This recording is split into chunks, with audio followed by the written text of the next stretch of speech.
All right. You are now rocking with the best, ladies and gentlemen. Thank you so much for tuning in to another exciting, exhilarating episode of the and new Wrestling Podcast. I'm, of course, your host, Katie Drummond, here with not one, not two, not three, but all four horsemen of the apocalypse.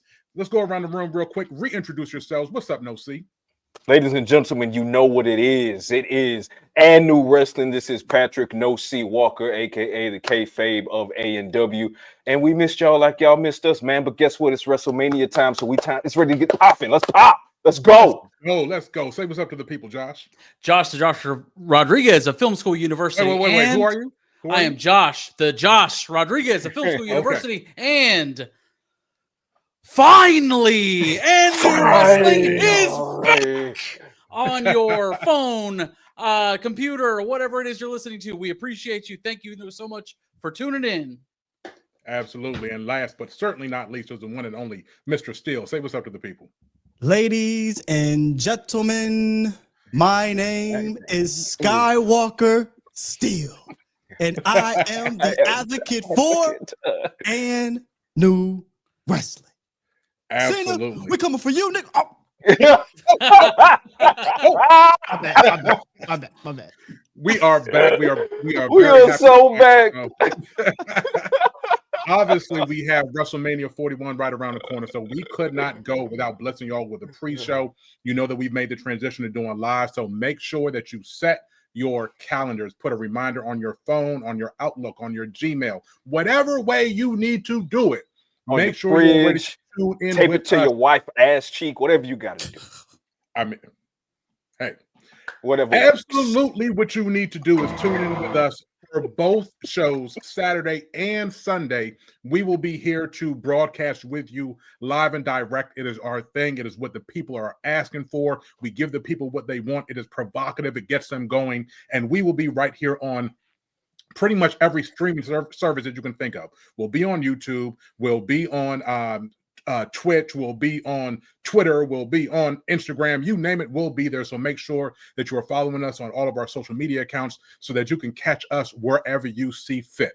But before we get to all that, we have to talk about what's going to be coming up. Of course, everybody has been really excited about the buildup. We had a little bit of shaky ground for several months where everybody was like, when are they going to start building towards this WrestleMania, the main events? When are they going to start doing what they did basically for WrestleMania 40? And I know No C has talked about it ad nauseum, how that was like an 18-month buildup, and it felt like a catharsis when you got to WrestleMania 40.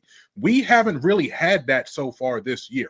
We have just had, inching along a couple storylines that didn't really hit the mark. But over these last several months, I feel like we have finally gotten to the point where we are all excited about what the WrestleMania 41 card is going to be. So let's start really quickly with the bookings that we see. We know 13 matches. We're sure there's going to be some built-in surprises, but let's go around the room and talk to me about one big takeaway that you have from the bookings that they've made so far. No C, we'll start with you. Well, as it stands, rumors have it that they're looking for 14 to 15 matches. So There's still a couple that are on the table that they need to figure out. Randy Orton, they're trying to figure out how they can get an opponent for Randy Orton. Who might that opponent be? Sheamus kind of put his towel in the ring a couple days ago or so on Twitter saying, I'm available. I personally would love a clash between Sheamus and Randy Orton. That would be a banger after banger after banger. But you bring up a good point. I think my biggest takeaway is, I could talk about the excitement I have for the triple threat match, Punk and Seth and Roman, and the plot twist. Like, those plot twists are phenomenal because you got us on edge. What's the favor? What's the favor? What's the favor? Finally, we get the favor. And then we thinking that's it. But then Seth, he's like, I need a favor now for not stomping your face into the ground, Paul. So now what's the favor to Seth? And how does all of this play in from a Roman standpoint? So that's one of the biggest things I'm looking forward to. And I'm looking forward more so to that than Cena versus Cody, because I personally, and we'll talk about it, I think as we have this conversation, Cena is botching the heel turn. I don't like what's going on there, but we'll get into that. But I guess my biggest takeaway is kind of alluding to what you said, KD, an 18-month buildup to WrestleMania 40 that was in and of itself legendarily suspenseful. Okay, right. the payoff and the catharsis that we got from Cody finishing the story was insane. And I wasn't anticipating 41 would be able to match 40 in that capacity alone.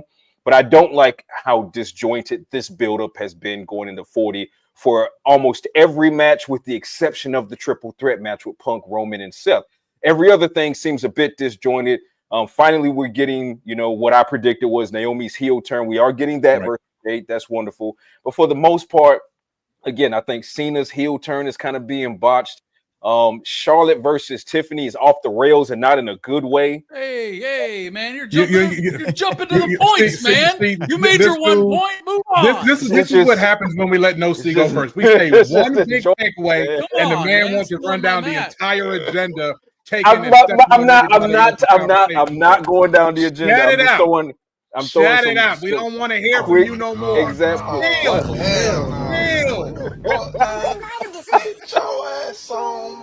Jumping in everybody else, man. God damn. Who breed y'all, Maddie?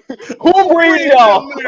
We don't like eating y'all to you. Listen, I'm not trying to go down the list. My main takeaway right now is it's disjointed. There's been no flow. And even when you think because nigga. All right, because even when you think No C covered everything for everybody.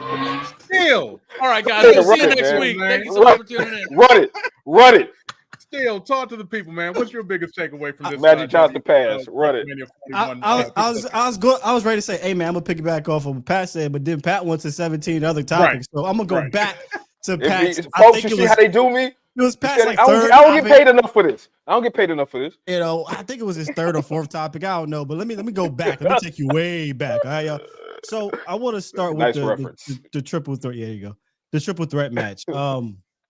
I mean, I don't disagree at all with you, Pat. I do think this has been the best build-up because you got three legendary guys. Paul Heyman, legendary superstars and characters that know how to make work. They know how to work a road to WrestleMania. I mean, I personally wish there was more, and that's why I'm spotlighting this.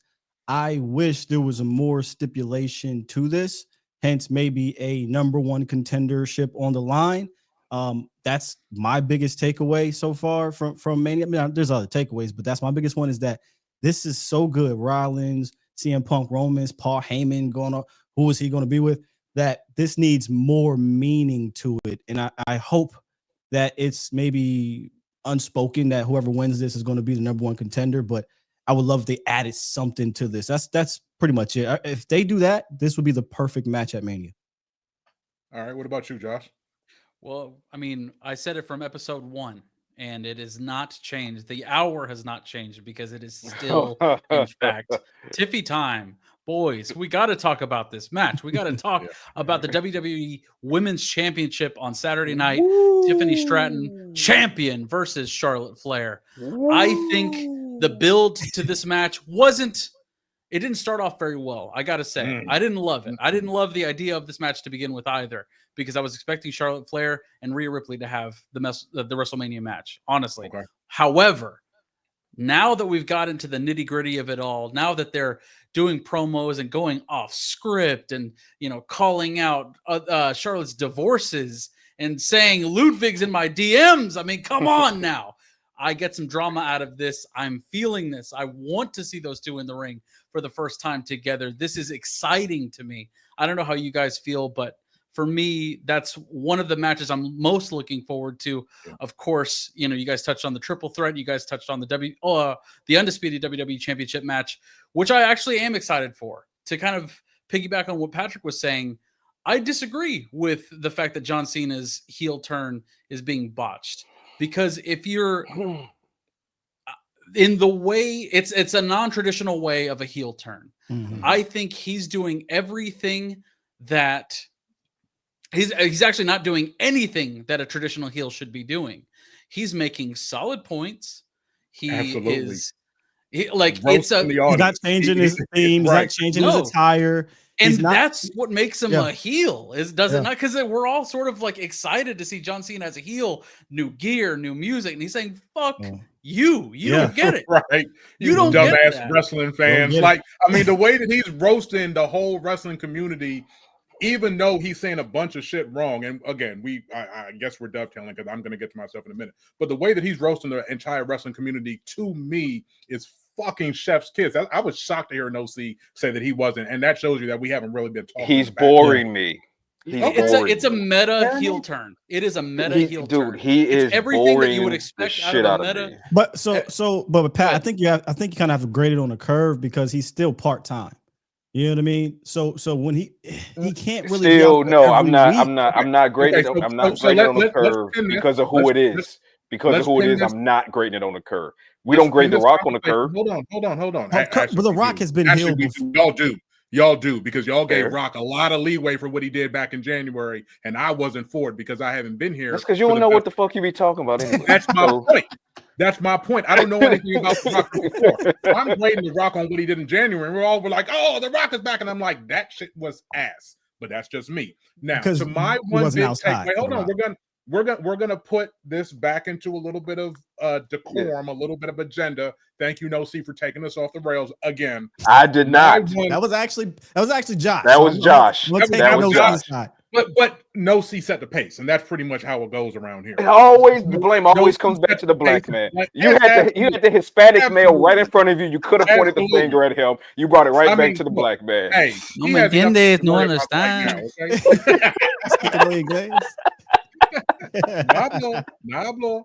So my one big takeaway from the bookings is that I have been, and I've said this on previous shows, right? I am so freaking bored with the Judgment Day, and I can't believe they couldn't find anything better than for Braun Breaker than to line him back up with the Judgment, or line him up with the Judgment Day. I am a huge Braun Breaker fan.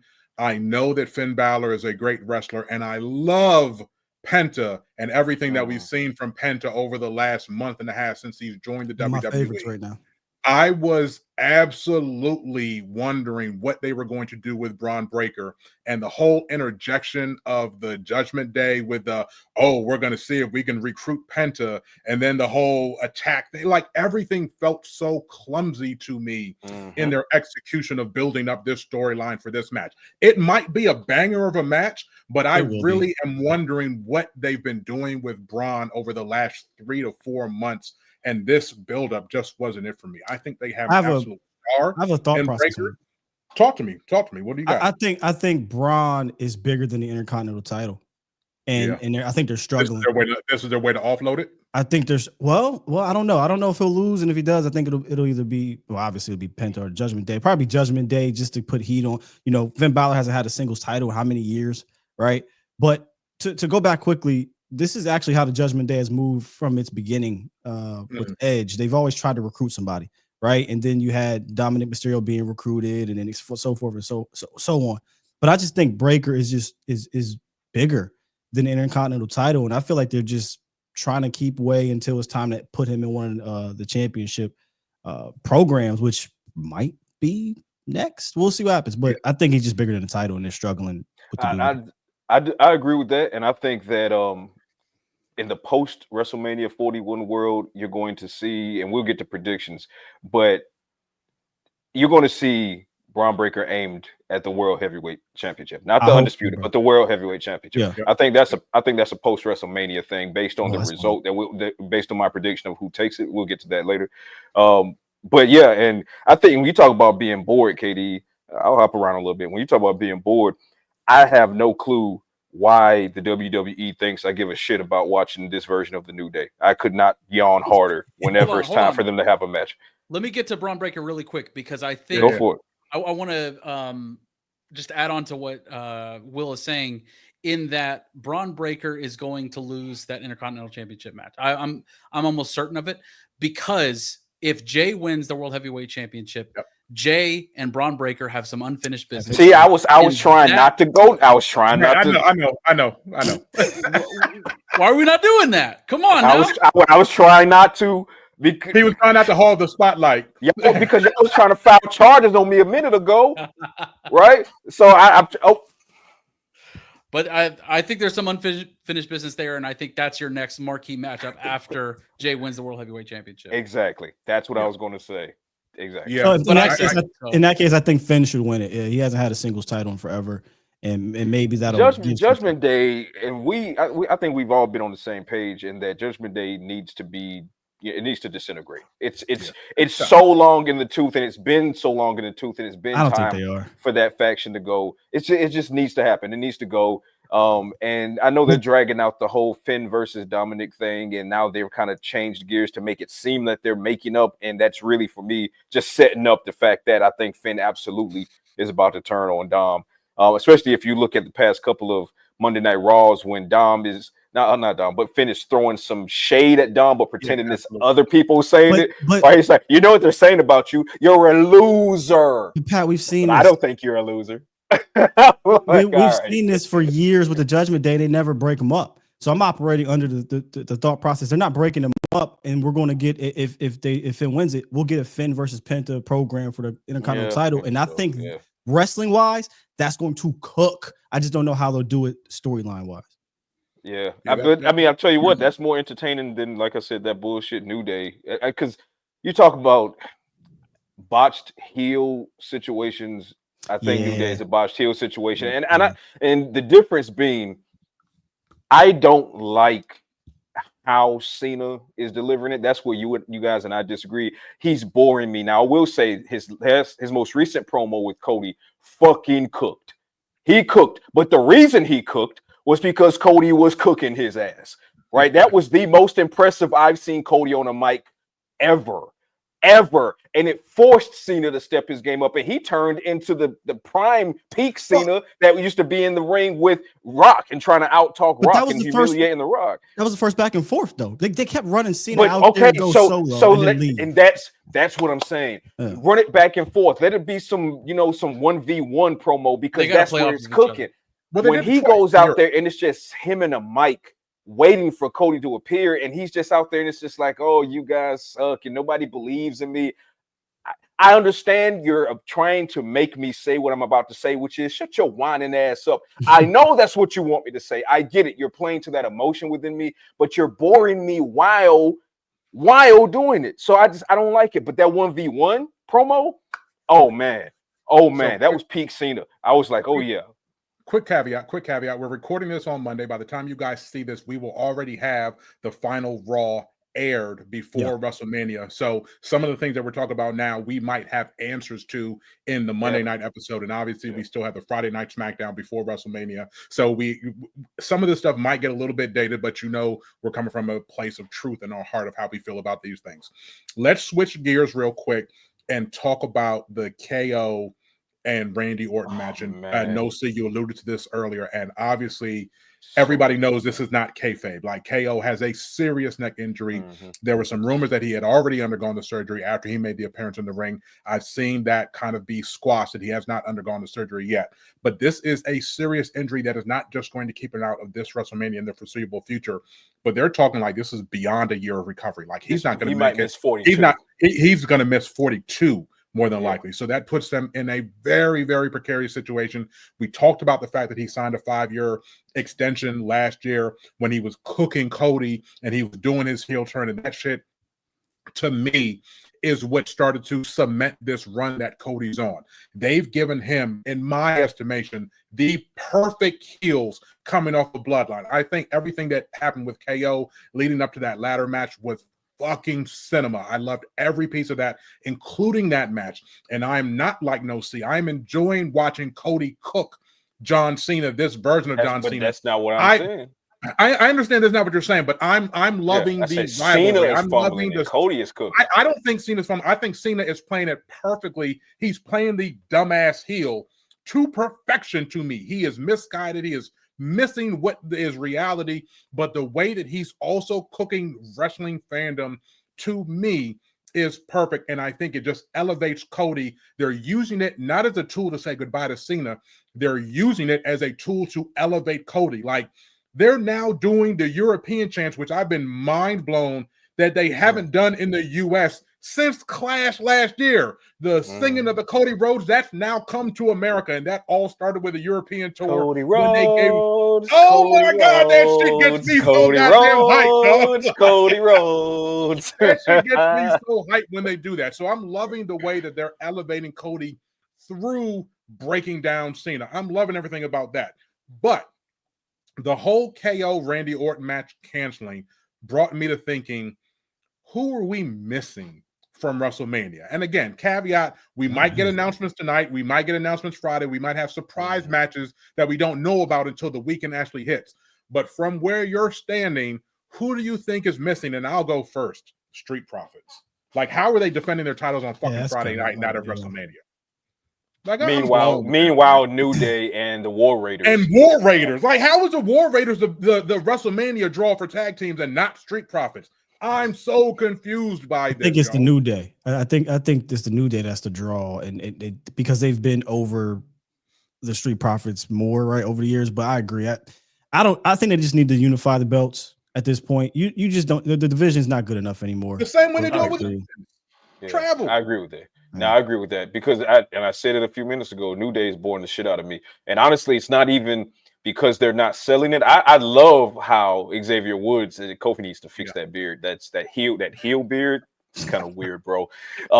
But Xavier Woods, I mean, he's been selling it from minute one, so he's working the hell out of it. And I'll give Kofi credit for. I just think that I don't know if it's just the programming behind it, as far as like who they're going up against, and it's just not landing for me. And I honestly, this is one of those few things I can't really put a finger on, but I can say unequivocally, everyone on this podcast has been so over on Street Profits being way past due to get that gold back. It's been years before they did. I love how they came back. They came back with dark mode. Right, they came back just ready to be full heel, but it was funny because we were all, including the WWE universe, we were all so waiting for them to come back that them coming back as a full heel didn't really work. So now they're just like anti-heroes. You know what I'm saying?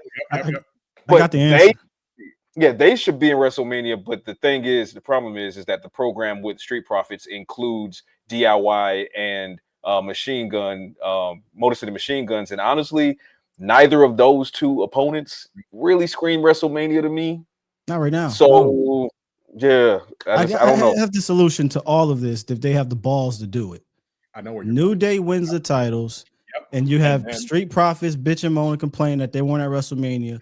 You have New Day saying we're the greatest. Street Profits saying no, we're the best. Unify the damn titles at Backlash or SummerSlam. Like it. And now you have a legitimate rivalry. Now you give the Street Profits a legitimate heel, and you give New Day a legitimate direction, and it will be fireworks. So if you don't do that, still cooking. It's going to be bad. Cooking. Unify still cooking. Can I one up you on that? Absolutely. Why wait? Have Street Profits at WrestleMania for when they come out and they fucking attack New Day. Let's go. That's what I'm seeing. I'm with that. Yeah. Have them come out pissed because they on that anti-hero shit right now. Come out pissed, and you got the announcers like, why are they attacking New Day? And then let's start the shit right now of who's the best and unify the titles. I like it. That's so good. That gives me the stank face. Like, oh, remember they came out at one of the PLEs on the same shit. Like, we wasn't invited with the crutch. Broke that ass off with the crutch. Yeah, absolutely. I got one that's some nasty work. We kind of talked about it. Still, you put it out there. Still, you put it out there, and without us jumping ahead, let's circle back to the triple threat match: Punk, Roman Reigns, and Seth. And I've been kind of mulling this in my head, so I love that you threw the Wayne Wade alley-oop. Let me LeBron this thing for you. You want something on the line, okay? A belt's not on the line, okay? Let's make it Seth's favor. Triple H, if you got the balls to do it. Seth's favor is that Paul Heyman, however he needs to convince it, Paul Heyman agrees to an I Quit match between Punk, Rollins, and Roman. Because Roman, he's wise man to Roman, so he has that access, and then he's best friends with CM Punk. I think I would love Seth Rollins to be like, you know what? If I win this match, whatever the other stipulation is, one of those two guys has to quit. Because Seth wants Punk out of the industry. And you already know the background between him and Roman Reigns. Now, keep in mind, there's also been speculation that this favor being asked of Paul is kind of a way to set up a betrayal to Roman that then puts Roman into hiding because he wants to start his Hollywood career. So if that speculation is true, what better way to amp up this fucking triple threat than to say, you know what? goddamn, Seth, not only did he put the chair on Roman's back years back, and now they've had this whole resurgence where Seth keeps kind of referencing the Shield and Roman sitting there at the end of the table. Like, you keep talking about that shit. That shit's dead. Okay. I want an I Quit match. And Punk's not going to lose. Whoever's pinned has to quit. And then whoever's the third person gets to keep going. That's what I'm missing the stipulation. So the stipulation, I like that. Whoever's pinned has to quit WWE. And of course, it's not going to be Punk, but it gives Roman the out so he can go do his Hollywood thing. But just imagine Seth Rollins, of all people, being the reason that Roman Reigns has to, air quote, quit WWE. And maybe they put Paul Heyman in a sort of situation where he's at risk of being hurt. And that's why they force Roman to say, I quit. You know, so good. And now, and then imagine. Wait. Hold on, real quick. And then match yes, this is an I Quit match. Oh, I hate I Quit matches. I hate them. This is an I Quit match. So if Seth pins Punk or Seth pins Roman, whoever gets pinned, to Katie's point, whoever gets pinned has to quit. More likely, it's not an I Quit match then. Right. It's more to say I quit, but you're saying it's I quit is it's like a contract stipulation. It's a contract, contract stipulation. Like they have to quit the company if they lose. They don't have to say I quit. You're fired. That's what I meant. Basically, you're back fired. In the day, it was you're fired. If you lose, Vince will come out. Vince McMahon, you're fired. Yeah, that's I would love it, because also keep in mind, air quotes, we know that it wouldn't be the end of Roman and WWE, which means a Survivor Series return by Roman after a hiatus from WrestleMania to November Survivor Series. That pop would be stupid, insane, unfucking believable. The return for revenge against Seth Rollins. You think if he quit at WrestleMania, he'd be back all in November, or you think would be something that would? Well, honestly, I think it just really it could go to Rumble. It could go to Rumble. You could bring him out in Rumble. You got to bring him out no later than Rumble, because Rumble begins the road to WrestleMania. So, man. I would love it, because just think of this. I mean, he doesn't anyway. So but what you haven't had, fellas, you had all this cross-pollination between Seth and Roman. All this cross-pollination. Seth says no to this. He's helping here. Punk helps Roman. That pisses off Seth. All this cross-pollination and all these passing glances and blows. Because even in WrestleMania 40, it was Seth helping Cody. When is the program going to be 1v1 Seth versus Roman? Still, the streets are still waiting on that. That needs to be WrestleMania. That needs to be a WrestleMania main event. Yes, WrestleMania 42, which means it has to be set up for WrestleMania 42.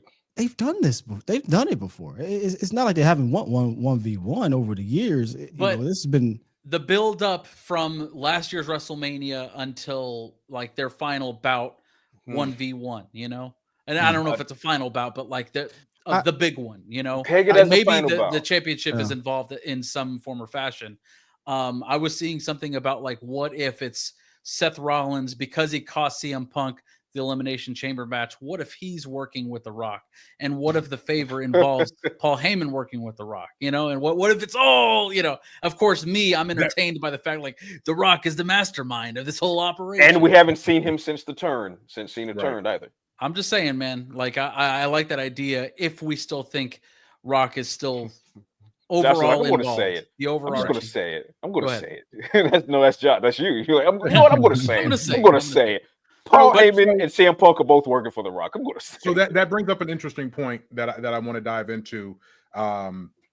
We don't have, like, again, I was just starting to pay attention again when WrestleMania 41 happened. So I wasn't into it. I watched, but I wasn't into it. And it was still an incredible thing to watch as, not even as a casual, just as an observer, that match and all of the one-ups when they kept adding people.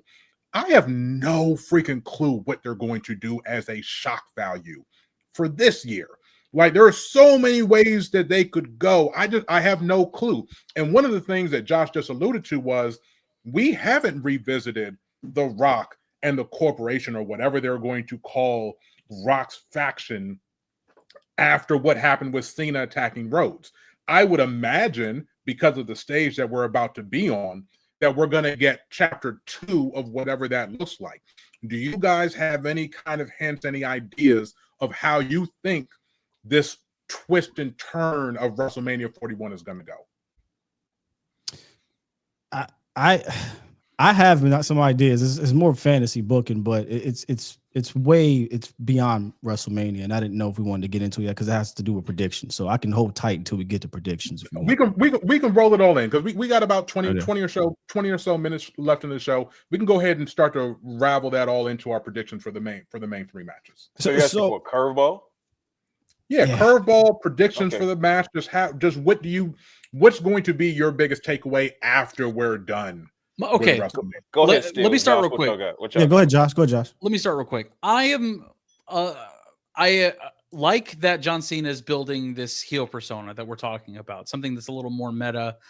But I'm a little concerned about the actual match itself. Like, I don't see sparks or explosiveness out of John Cena versus Cody Rhodes, a part-time John Cena at that.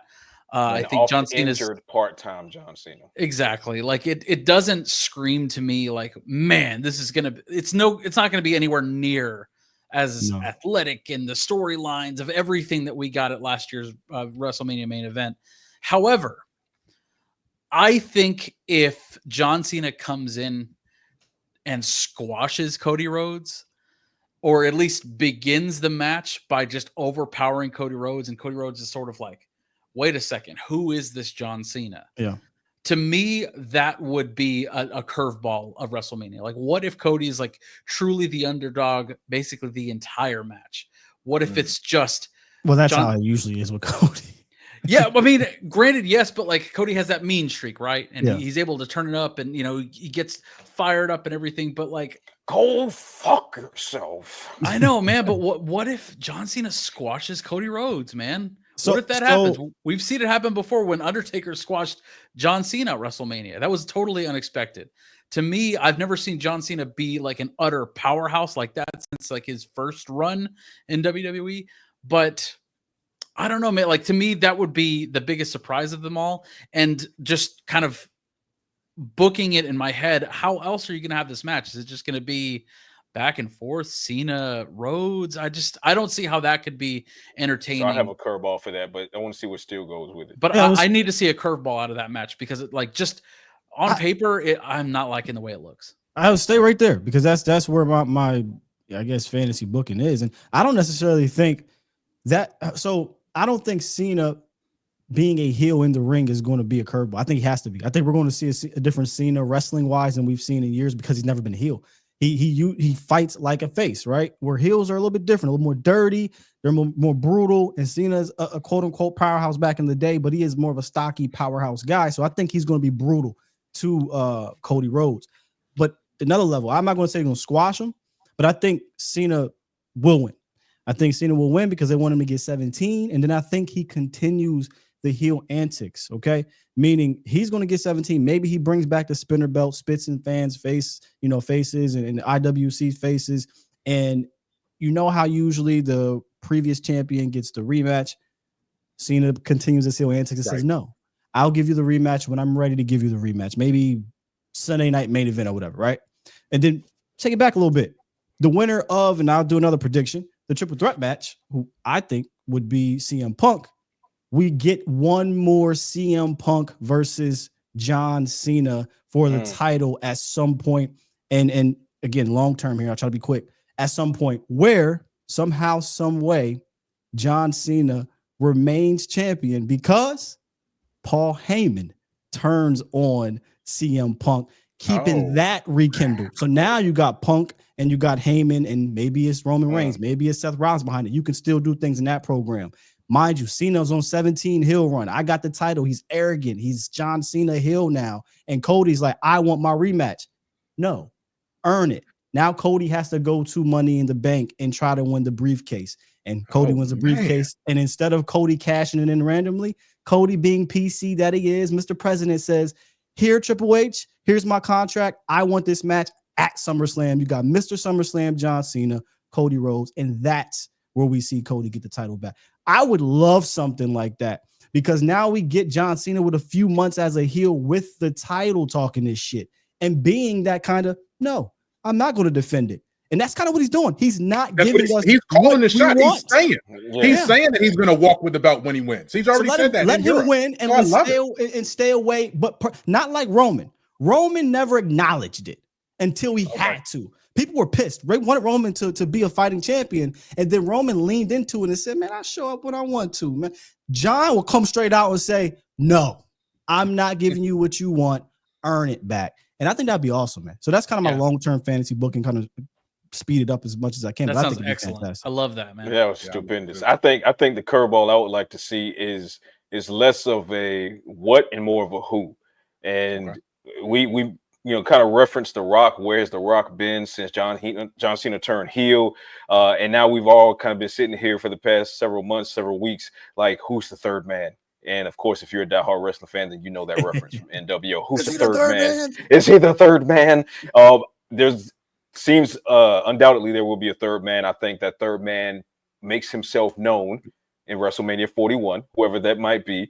And then, so I think that's a curveball that people will think is the curveball. But I think the curveball will be who appears to help Cody combat whoever that third man is, and the whole Rock, Cena and that third man. I think you hear the glass break. I think you hear the glass break in Las Vegas, and Stone Cold comes out to try to help wreck some shit.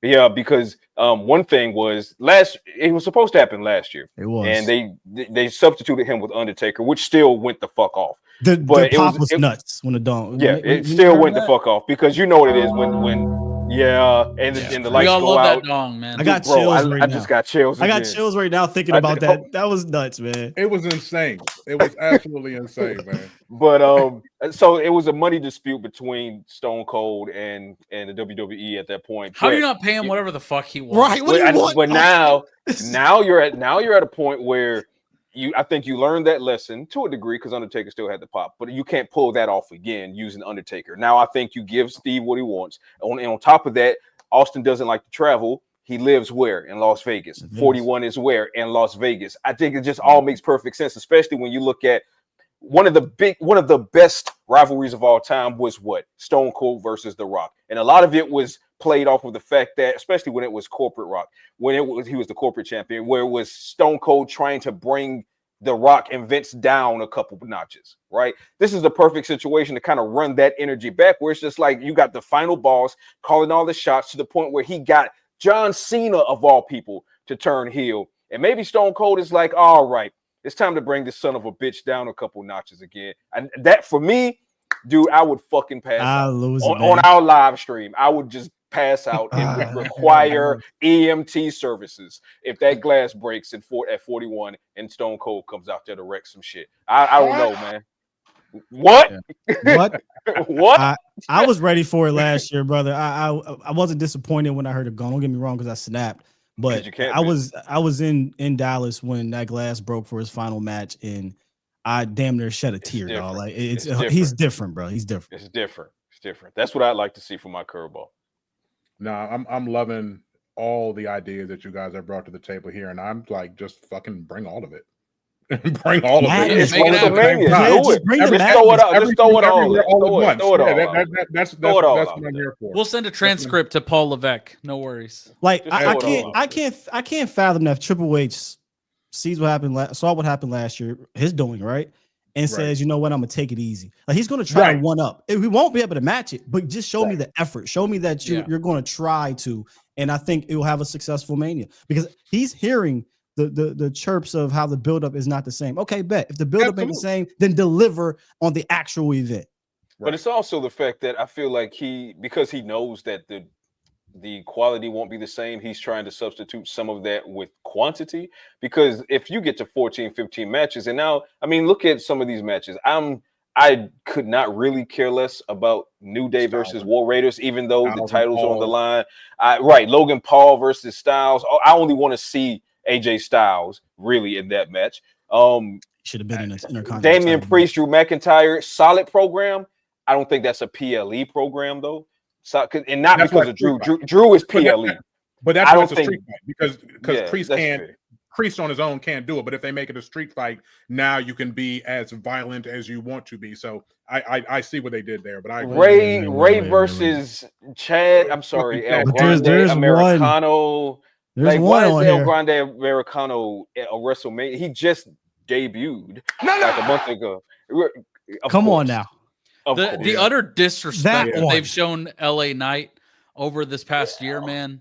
Yeah, talk to it, Josh. Title or not, dude. Like, what the fuck are we doing with LA Knight? Because this you know why they've been doing it tonight, right? They say that Knight, even as great as he is on the mic, he has one botch every single match. And if you watch, you'll see it.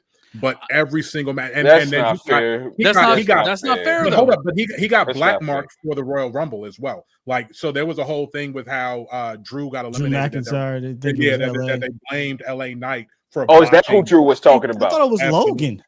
No. I think no. It was is that who Drew was talking about when he was referencing someone that was just kind of all about themselves and not really okay. Nonetheless, so whatever. But I mean, I love him versus Fatu though. We all know whose game it is. Yeah, I think Fatu wins. But Fatu's winning though. There's no doubt in my mind. But let me tell you this though. Here's what I would love. I don't know if they'll save it for Monday after Raw because usually do these things. But boy, I would love if Jacob Fatu wins the title and we get Oba Femi comes out in the face-to-face with Fatu, and that's the first program. Don't even play. I told y'all, don't play with Oba. Oba don't need to come in here. Put him in the title. Oba is championship immediately as soon as he steps in. Yeah, he doesn't need the mid-card belt. No. I'm gonna tell you what I. No, I'm cool with the mid-card. I'm saying don't let him have to. He doesn't have to fight America El Gran Cano, whatever his name is, to get there. You know what I'm saying? He don't got to fight Starbucks order, man. El Grande Americano. El Grande Maga Condo. He don't got to do that. Let him go straight to a belt. That's what I'm saying. I'm going to tell you what's going to happen. I think this would go crazy. I really like this. So I think we agree that Fatu takes the belt, and I would like as early as the Monday Night Raw after WrestleMania, if Solo then steps up to Fatu and says, "Oh, great job bringing it back to the family." Yeah, I'm gonna need to get that off you because that tension between Solo and Jacob has been brewing. Pat, it makes sense. I'm just ready for Solo to go back to being an enforcer. This is me personally. I don't know. I'm just ready for him to go back to being an enforcer. But there's jealousy now because there's jealousy now. No, you're right. Solo is now jealous of Jacob. Jacob is no longer taking shit from him. But to Steele's point, that jealousy, like Solo can play that long game. Like he's great on the mic. He can be the enforcer with that jealousy simmering below the surface through months of a Fatu reign. Like I don't think Roman. I don't think those have to be, opposed. I think both of those things can happen at the same time. Solo can have that jealousy and it can keep hinting, but he might stay in his place for several months as Fatu handles other business to establish himself as a true champion and get ready for the big time.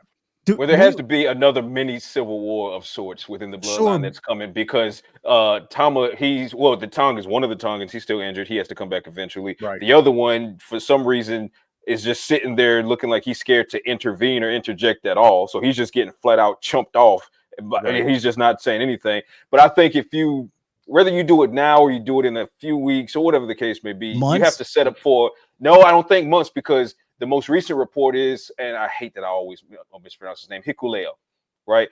He's rumored to be nearing his debut, right? Now, I don't know if that debut is going to be NXT. Rumors are that it'll be NXT first, but it could very well be it could be the blue brand or the red brand, whatever the case may be. But because he's on the way in the next few weeks, now the question becomes whose side is he going to be on? Because as it stands, at this moment, Jacob I feel like Jacob is on his own because of the way he's jumping off both of those.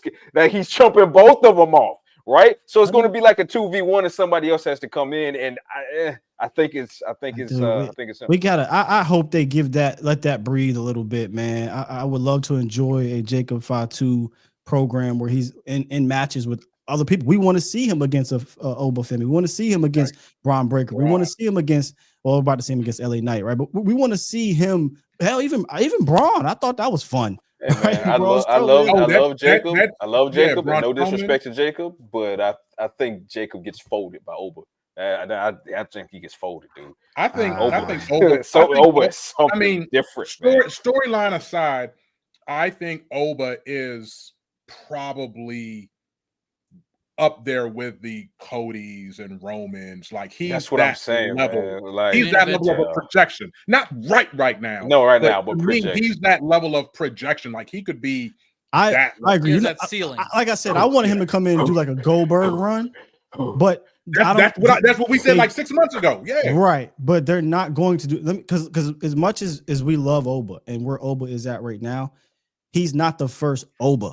Meaning, Braun Breaker was just as everybody was saying Braun Breaker should be put right into it. Right. Same thing. When I go way back to the Gold brand, there was other guys like Seth Rollins and Kevin Owens and Finn, and like these guys were top tier dudes that still had to kind of work their way to the title, and they won mid card. There was nothing wrong with that. A Roman won a mid card, Seth won a mid card, KO won a mid card. All these guys have won mid card. Back to a mid card after went back to the U.S. title. Yeah, you know what I'm saying. So I don't think anything is wrong with putting him in a U.S. title with freaking Jacob Fatu. I mean, no, it'll be badass. I'm ready for the collision course between Braun Breaker and Oba Finn. I need that, like I need air. I'm with that too, bro. I'm gonna say something that I think Katie will appreciate. Looking at this card, I really miss Bronson Reed. I really do, big time, in a big bad way, and just like looking about how. Listen. Katie is distraught. Katie is distraught. All of these mid-card championship matches, man. I'm just like, how would he not be in the picture here?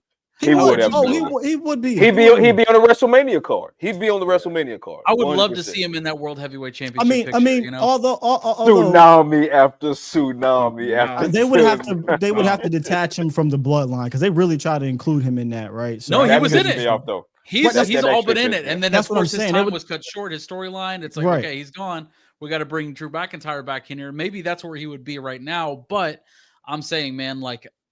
Of course, KO is a big loss for WrestleMania, right? But man, when we saw what Bronson Reed was doing up until his injury, I mean, gosh, I think he wouldn't have gotten injured if they didn't try to put him in that bloodline shit. They should have left him on his program as he was doing. I mean, and it cost him, months. It cost him months, so it sucks. It's a gamble. And so maybe this is a conversation for another show because I've just never experienced it. What happens when a wrestler has to sit that length of time before they ascend? Like he was right on the precipice of being a huge deal in WWE, in my estimation. What happens when he comes back?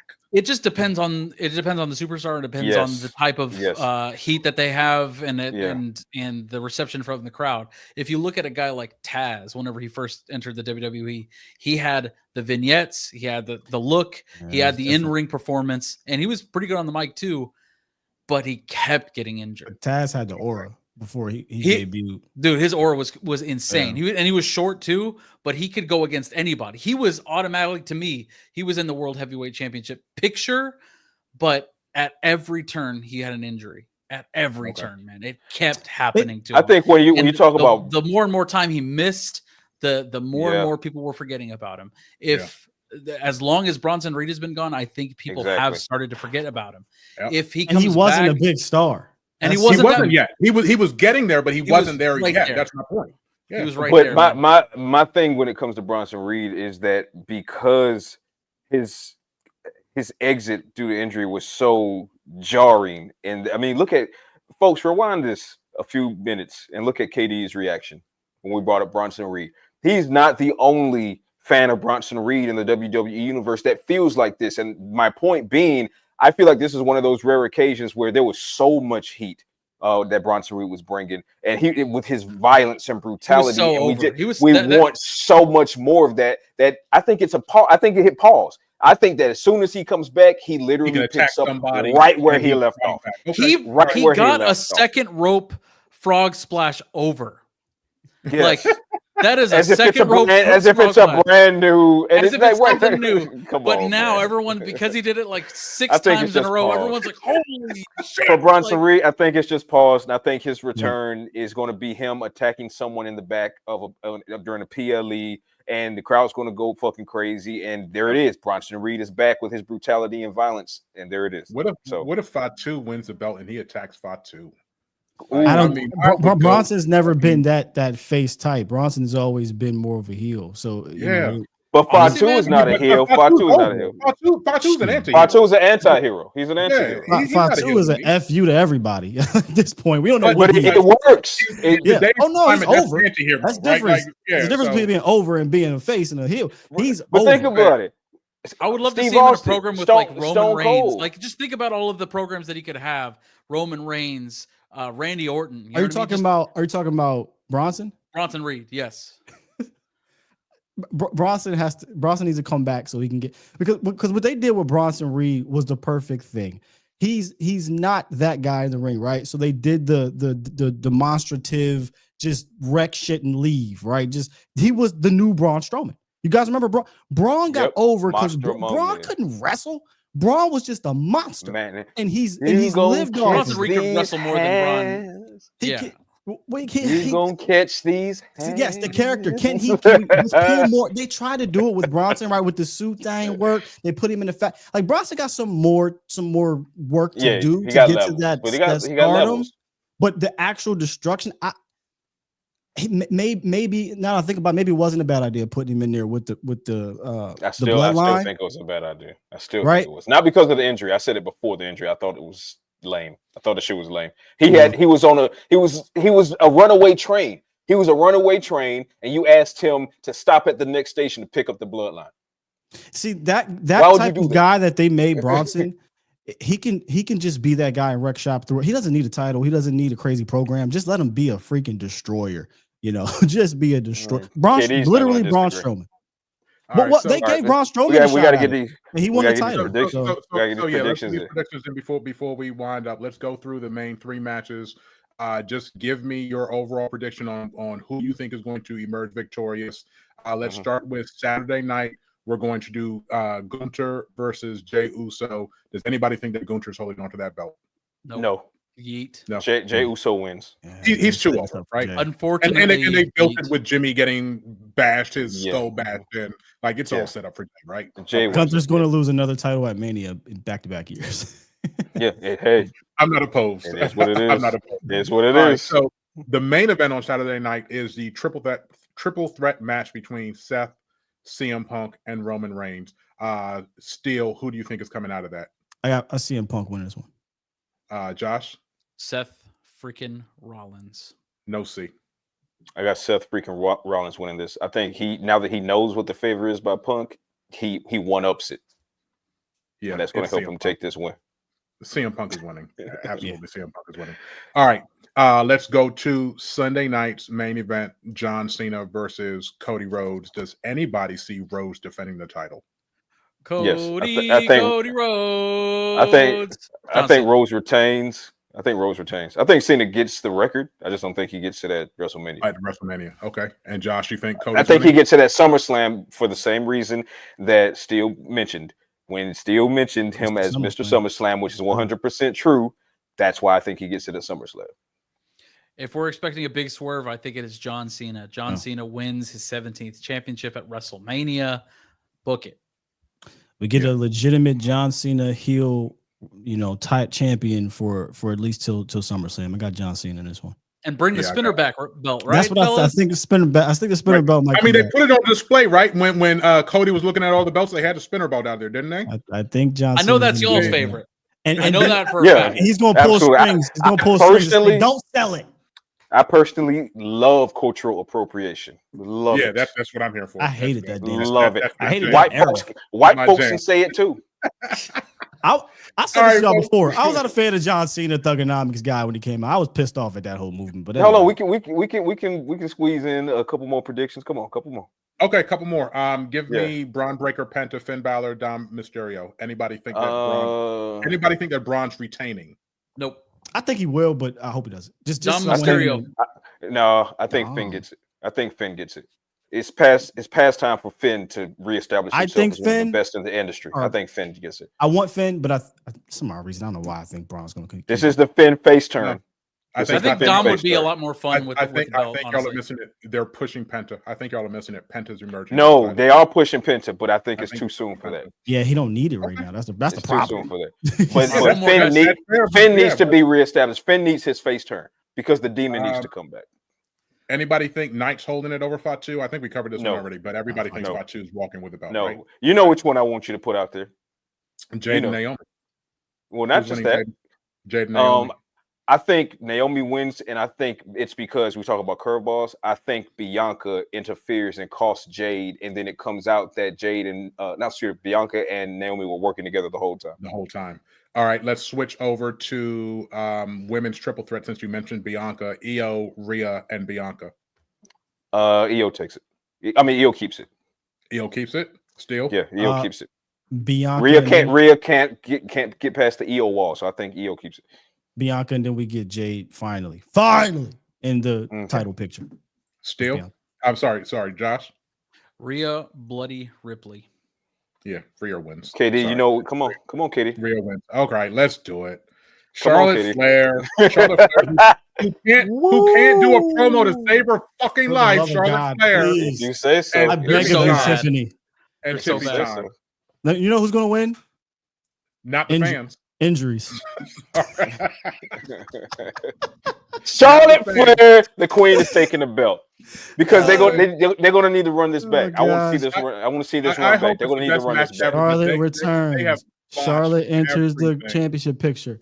Charlotte wins. Charlotte gets injured. As long as you know, we are at the stage in that multiverse where she gets the title. Charlotte takes the belt. I need Josh to add some sanity to this. Who's winning, Josh? What sanity? You know he's gonna pick. Yeah, because he's completely objective. It's completely objective. I need Tiffany to win this. Charlotte, my girl. Tiffany Stratton is going to win. Been so unimpressive. It has to be Tiffany, but it's not going to be. Tiffany gonna get this figure 8 and like it. You get this figure 8. You're doing the Jay Lethal. No, that's actually because that's the version of Rick when he used it to troll people, right? So he'd be in the promos and he finished just cooking them instead of woo, be like woo, and then disappear from the frame. That's all. I need the match to be a banger. I need to see Tiffy really show out because this has been a tragedy of a build up over the last month. Yeah, from the split screen. You know you want Bailey to get some gold. This. Oh my God! I didn't even talk about that. Bailey and Valkyria against Liv and Raquel. Anybody think that title is changing hands? No. I don't think if they want any relevancy for the women's tag title, you got to keep it on Liv and Raquel. Right, that plus Lyra's not. You're not about to be Lyra 2. Oh, Lyra a double champ? Yeah, it's not going to happen. She's not Stephanie Vaquero. Who the fuck she thinks she is? She ain't Steph.